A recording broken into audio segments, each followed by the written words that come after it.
Pues, ¿de una vez empezamos? Pues sí, muchachos, porque yo tengo que regresar a un cambio. Así que. ¿A qué hora tienes que regresar? Yo creo que como a las 12 más tarde.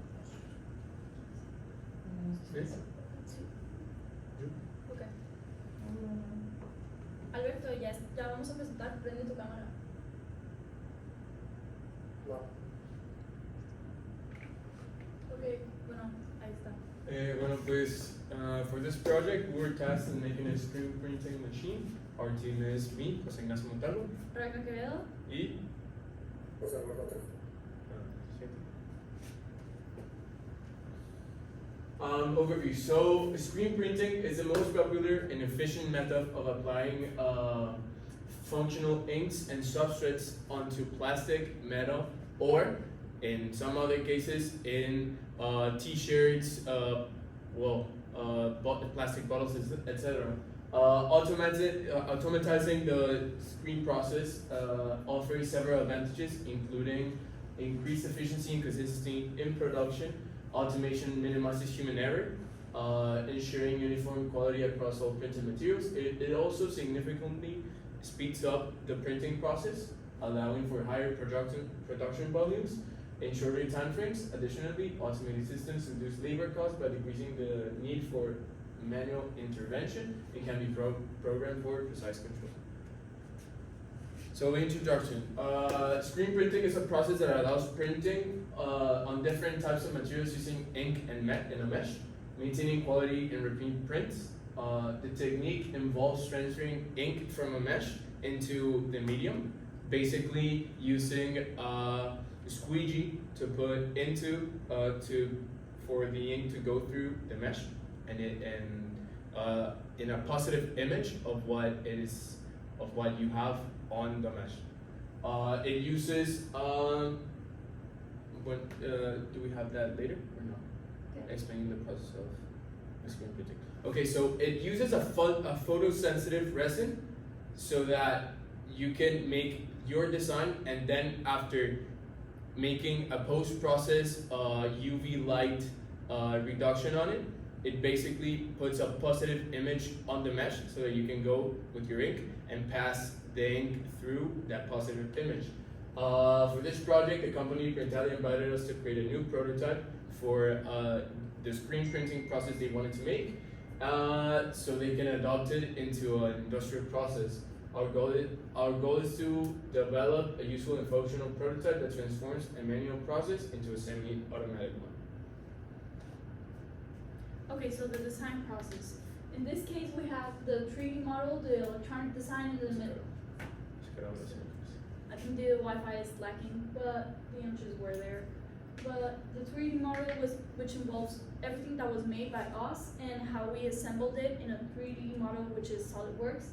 And then the electronic design, which is all of the circuiting and the programming that it involved.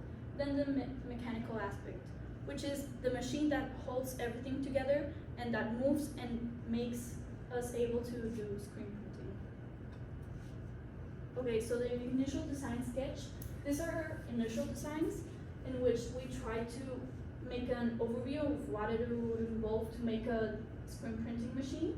In this case, we were basing ourselves off of a screen printing octopus, you could say, but simplifying it, because this is a prototype. So from this, we developed the model parts.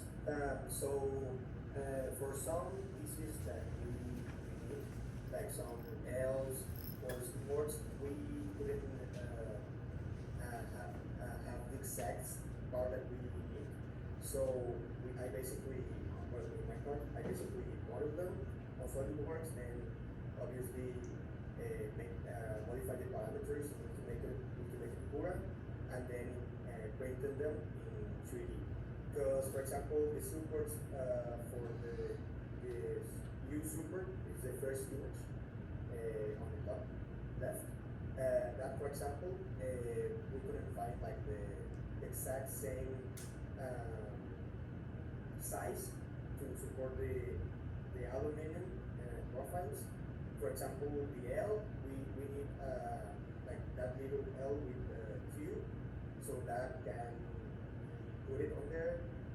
Obviously, the support to support like the la bahía. So basically, all of them were measured and obviously created just for this project. And then we have the SolidWorks representation. Yeah, the SolidWorks presentation, yeah, so basically, yeah, I modeled everything in that too. And that we made it like at the same time as we advanced because some things were like defined, but yeah, we basically made it there to the simulations and all that stuff. So for the electronic design, I was in charge of this. Basically, it all comes down to an Arduino that controls everything else. That same Arduino is controlled by can you move by 12 voltage source that goes all the way through the breadboard and then connected to the Arduino through one of its voltage entrances. So in the Arduino there are two limit buttons, two limit switches, two buttons, one for stop and one for start, and it is also connected to a driver which uses lemma 23 to output movement so that the machine moves. There's also a solenoid that is connected to a relay, which is controlled by the Arduino so that it moves. So basically here, the driver is connected to voltage. It is also connected to the motor, which has two bobinas, which dictate how the stepper motor moves. It is then connected to the Arduino, and the Arduino sends signals so that the direction is going some way, or so basically forward or backwards. It also gives off pulses so that the motor is able to move each time it pulses, and that's about it for electrical design. So for the coding, basically our coding says that we first define everything that we put on our electrical design, and then after that we start giving it values such as true or false or 1 or 0, simply so that we're able to accommodate all the functions that we need.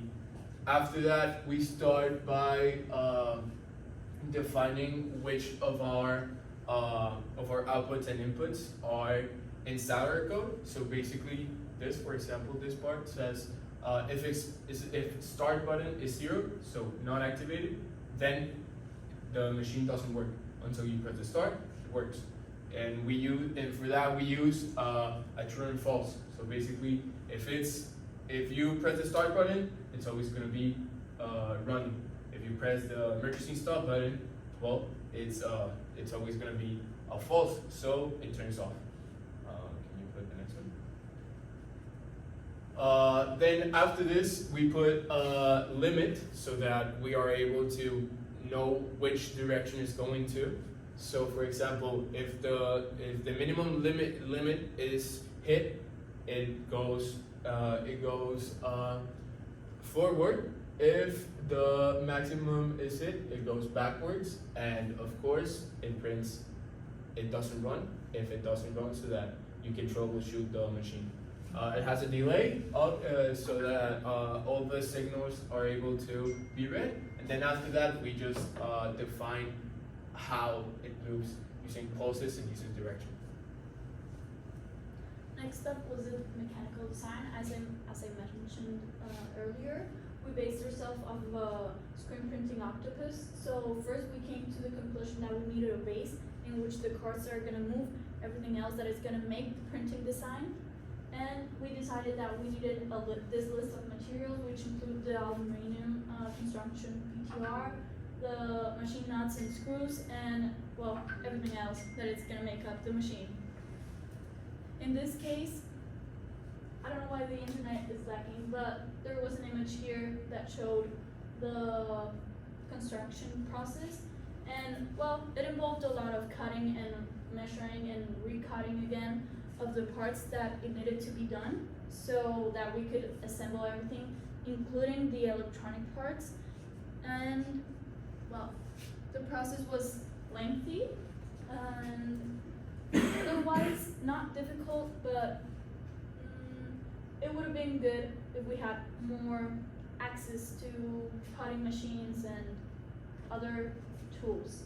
But it was okay, and at the end we were able to integrate every aspect of the project together, which ended up with like this. In this case, there's a lot of cables and stuff because the purpose of this was a prototype. So if we covered everything up, it would be very difficult to check if something went wrong. So in this case, open layer would be better, and that's what we ended up with. There's a video. Well, I'll show you later how it works, but this is essentially how the machine works.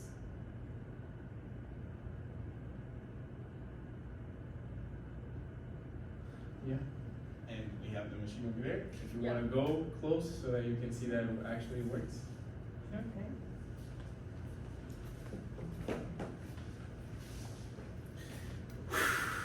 Entonces, la verdad. Okay.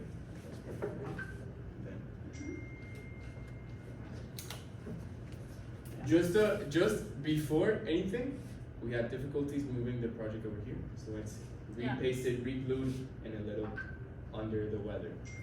Yeah. So